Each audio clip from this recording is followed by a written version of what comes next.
चलिए, तो अब बात करते हैं हम लोग जीन म्यूटेशन की या पॉइंट म्यूटेशन की।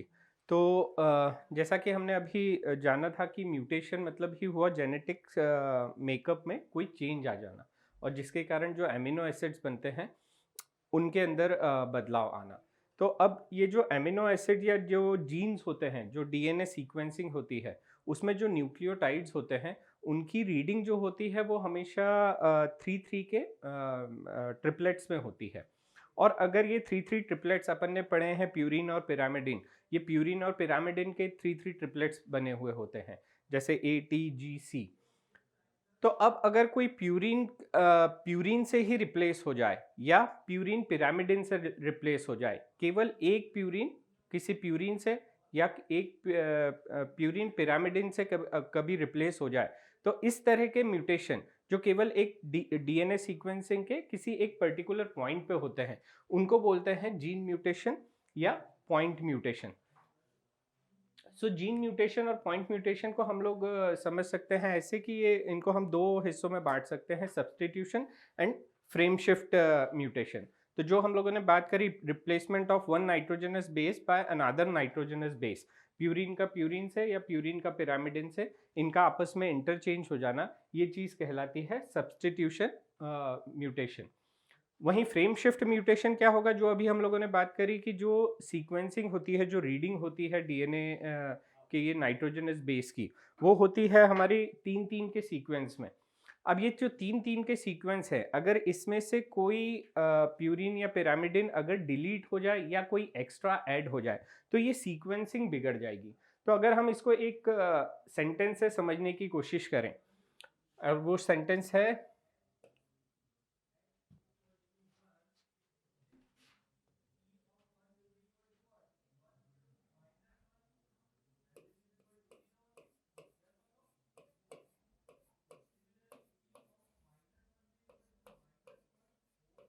why did the cat eat the rat? अब अगर हम इस सेंटेंस को देखें तो इसमें जितने भी वर्ड्स लिए गए हैं वो अपने केवल 3-3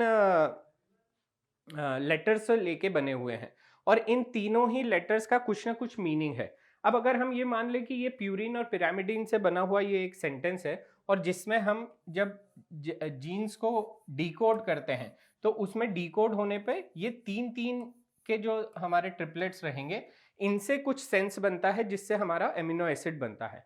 अब अगर हम पहले सब्सटीट्यूशन की बात करें तो सब्सटीट्यूशन में क्या हो रहा है, जैसे अगर यहाँ पे ये H जो है, अगर मैं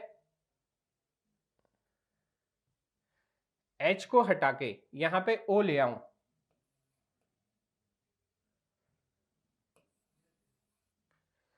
तो जो मेरा एक एमिनो एसिड WHY से जो बनने वाला था, अब वो एमिनो एसिड चेंज हो जाएगा। क्यों? क्योंकि वहां पे एक जो पॉइंट था वहां पे कुछ चेंज आ गया है, H की जगह वहां पे O आ गया है। तो इसके कारण अब जो ये वर्ड है, इसका जो प्रोनाउंसिएशन होगा या इसका जो अर्थ निकलेगा, वो या तो कुछ और अर्थ निकलेगा या इसका कोई अर्थ ही नहीं होगा, मतलब इसमें से कोई भी एमिनो एसिड बनेगा ही नहीं। तो इस तरह का जो म्यूटेशन है जो किसी पर्टिकुलर एक पॉइंट पे हो रहा है, वो चीज कहलाती है हमारी सब्सटीट्यूशन म्यूटेशन, पॉइंट म्यूटेशन। वहीं अगर हम फ्रेम शिफ्ट की बात करें तो फ्रेम शिफ्ट में क्या होता है,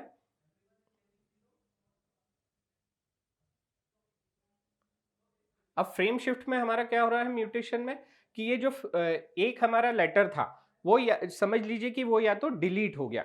अब डिलीट होने के कारण क्या होगा, अब ये जो सीक्वेंसिंग हो जाएगी, कोडोन्स तो हमेशा 3-3 के ट्रिपलेट्स में ही रीड किए जाएंगे।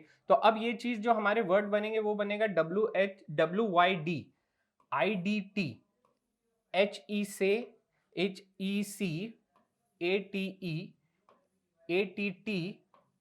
HER एंड अगेन जो आगे भी आ जाएगा। तो अब यहाँ पे सिर्फ एक के डिलीट हो जाने से, इसी तरीके से किसी एक पर्टिकुलर न्यूक्लियोटाइड के न्यूक्लियर बेस के ऐड हो जाने से ये पूरा का पूरा जो सेंटेंस है इसमें बदलाव आ जाता है, इसके पूरे ही अर्थ में बदलाव आ जाता है। तो तो इस तरह का म्यूटेशन जिसमें या तो एक प्यूरिन या पिरामिडिन डिलीट हो जाए या कोई ऐड हो जाए और उसमें पूरे ही कोड का अर्थ बदल जाए, वो चीज कहलाती है हमारी फ्रेम शिफ्ट म्यूटेशन। लॉस और एडिशन ऑफ वन और rarely more than one nitrogenous base in structure of DNA. और इस तरह का जब म्यूटेशन होता है तो इस तरह के म्यूटेशन का एक एग्जाम्पल है हमारा थैलीसीमिया। वहीं जो पॉइंट म्यूटेशन का एक एग्जाम्पल है जो हम रेगुलरली स्टडी करते रहते हैं, that is sickle cell anaemia. अब सब्सटीट्यूशन की बात करें अगर हम, तो सब्सटीट्यूशन में हमने बोला कि प्यूरिन से प्यूरिन चेंज होता है या प्यूरिन से पिरामिडिन चेंज हो जाता है एंड वाइस वर्सा। तो अगर इस तरह के चेंजेस आ रहे हैं तो इसको भी हम दो भागों में बांट सकते हैं, एक हो जाएगा हमारा ट्रांजिशन, एक हो जाएगा ट्रांसवर्शन। तो ट्रांजिशन अगर प्यूरिन से प्यूरिन का रिप्लेसमेंट हो रहा है तो that is called as transition. वहीं अगर प्यूरिन का पिरामिडिन से चेंज हो जाता है तो वो चीज कहलाती है ट्रांसवर्शन। इसी चीज को हम थोड़ा सा एक डायग्राम से समझ लेते हैं कि मान लीजिए प्यूरिन है आपके AG और पिरामिडिन है आपके CT। अब अगर एक डीएनए सीक्वेंसिंग में A को रिप्लेस कर रहा है G या G को रिप्लेस कर देता है A, मतलब एक प्यूरिन से दूसरा प्यूरिन रिप्लेस हो रहा है या इस प्यूरिन से ये प्यूरिन रिप्लेस हो रहा है। सेम वे अगर पिरामिडिन से पिरामिडिन रिप्लेस हो रहा है, सीक्वेंसिंग में जो भी कोड्स की सीक्वेंसिंग है उसमें अगर C से T या T से C रिप्लेस हो रहा है तो ये जो चीज कहलाएगी ये कहलाएगी हमारी ट्रांजिशन। मतलब एक सेम का सेम प्यूरिन ही किसी और प्यूरिन से चेंज हो रहा है, तो इस तरह के चेंज को बोलते हैं ट्रांजिशन। वहीं अगर एक प्यूरिन पिरामिडिन से चेंज हो रहा है, दैट मीन्स अगर A T से रिप्लेस हो रहा है या A C से रिप्लेस हो रहा है, in the same way G अगर C से रिप्लेस हो रहा है या G हमारा T से रिप्लेस हो रहा है एंड वाइस वर्सा। तो अगर ऐसी चीज हो रही है प्यूरिन से पिरामिडिन या पिरामिडिन से प्यूरिन चेंज हो रहा है तो इस तरह का जब भी चीज होगी तो उसको हम बोलते हैं ट्रांसवर्शन। तो इस तरह के म्यूटेशन ये जो चीज होगी ये हमारा इस तरह का पॉइंट म्यूटेशन होता है। वहीं फ्रेम शिफ्ट म्यूटेशन में जो हम लोगों ने बात करी थी कि या तो किसी प्यूरिन या पिरामिडिन का एडिशन हो सकता है या फिर उसका एक प्यूरिन या पिरामिडिन का डिलीशन हो सकता है। अब वो चीज होने से पूरे के पूरे ही कोड में चेंज आ जाता है।